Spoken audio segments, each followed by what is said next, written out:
So this is my V-shaped face.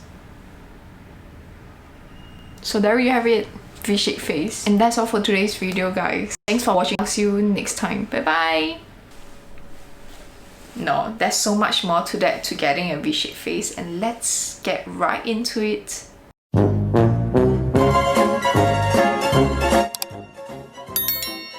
Hello and welcome back. So it's been a while since I last made the video where I tried to get a V-shaped face via facial exercise, an aesthetic standard popularized by Korean idols. And in this video, we'll be diving a little deeper into the topic, because even way before this K-pop trend started, I used to be obsessed over getting a slimmer and sharper jawline. Let me explain. Growing up, and as far as I could remember, I've always had these chubby cheeks, all these stubborn fats, and I used to have a lot of insecurities about the way I look. So even if I don't admit it, I used to be jealous and envious of people who have a sharp jawline naturally. And I came to realize that I have an asymmetrical face as well. It's very upsetting, but it's not the end of the world. But it did felt like the end of the world momentarily when you are young.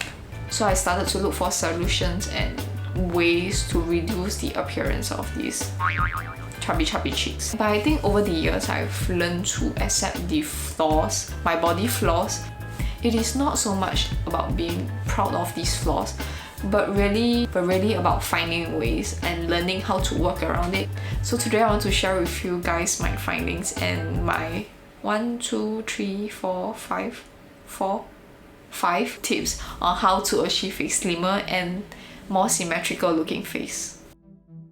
As mentioned in one of my earlier videos, facial distortion is actually a lot dependent on genetics and other uncontrollable factors, be it facial symmetry or the shape of your face. And I've covered it in one of my earlier videos, so do check it out if you haven't yet.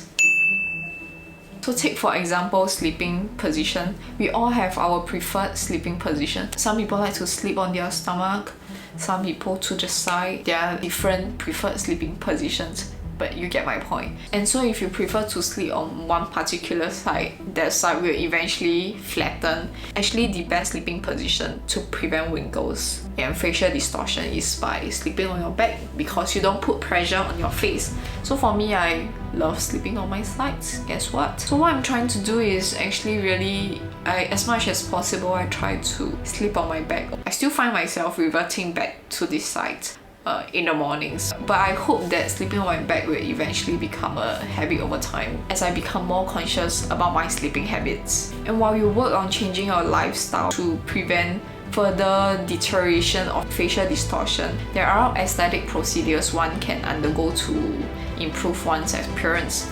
Say, take for example fillers, implants, but they are really pricey as well. And on top of being pricey, I think the biggest concern I have about aesthetic procedures is that I believe it can become pretty addictive, because basically the whole medical aesthetic industry taps on your insecurities to be constantly told that you will become more beautiful if you undergo a certain procedure or use a certain product. And I think over time it creates a lot of unnecessary anxieties and insecurities about appearances and looks, and basically you get sucked into this world where you can't stop going for more procedures and in the name of becoming more beautiful. So what are the natural non-invasive alternative methods which you can turn into? First, allow me for a very shameless plug, the V-shaped face massage. So what the massage does is to reduce the puffiness of your face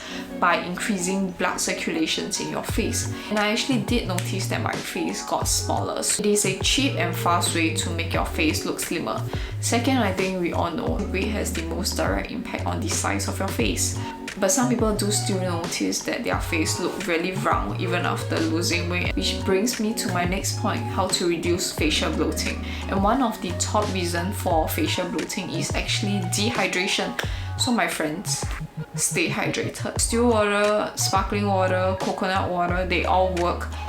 And of course, artificial sugar drinks not included. By keeping yourself hydrated, you reduce the water retention in your body. This will in turn reduce the puffiness in your face, giving you a slimmer face. Next, I think is my ultimate hack, drinking Americano.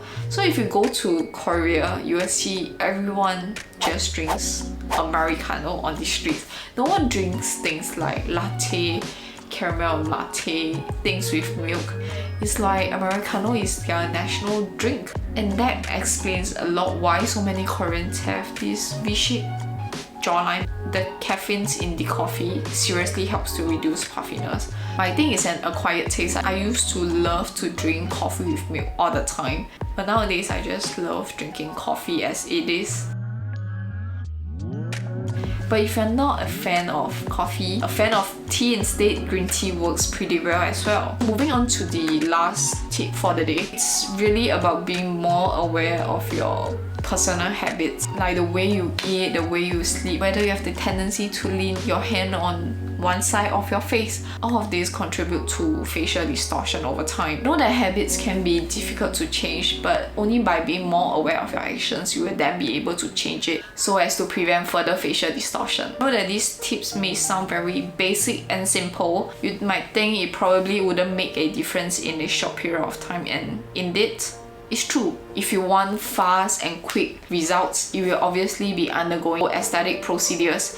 But if habits don't change, even if you undergo procedures, the effects of the procedure wouldn't last long either. Well, obviously you could keep doing it, but you will also become heavily reliant on it. On the other hand, if you go the slow way by going the natural route, improvements will happen. It will just take a slightly longer time, and you just need to be patient about it. And I think the same principle can be applied to the other aspects of our life as well, be it physical aspect of self or personal development. Everything takes time to develop.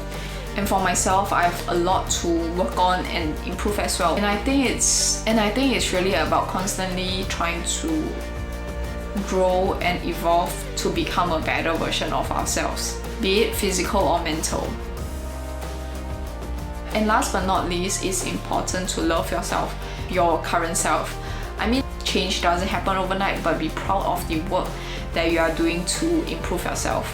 Loving yourself and doing all the work to improve yourself, they can happen at the same time. And I hope that everyone that's watching this video right now will be able to get their desired results. And thanks for watching this video, guys. I wish you all the best. I love y'all, and remember to like, subscribe, and turn on the notification bell. I'll see you guys next time. Bye bye.